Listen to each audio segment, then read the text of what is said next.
స్వామివారి దర్శనం అయిపోయాక తిరిగి వస్తుండగా సూపర్ మార్కెట్లోకి అయితే వెళ్ళామండి. ఈ మధ్యన చాలా రోజుల నుంచి నేను బయటికెళ్ళక ఏమీ ఇంట్లోకి సరిగ్గా రావట్లేదండి. మా వారైతే అన్నీ తెచ్చేస్తున్నారు కానీ పాపం ఒకటి తెస్తే ఒకటి మర్చిపోతూ ఉంటున్నారు. అన్నీ గుర్తుపెట్టుకోవడం వాళ్ళకి అవ్వదు కదా!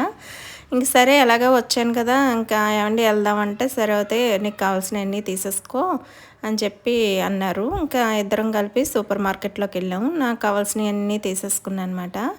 ఇంటికొచ్చాక అయన్నీ సర్దుకోవటం టమాటాలు, పచ్చిమిరకాయలు అయితే కవర్‌లోనే ఉండిపోయినాయండి. ఆ కవర్‌లో ఉంటే పాడైపోతాయి కదని ఓపెన్ చేస్తున్నాను. ఈ లోపల మా బాబు అమ్మ నాకు ఆకలేసేస్తుంది అంటున్నాడండి. పాపం అప్పటికే లేట్ అయిపోయింది. 1 అయిపోయింది.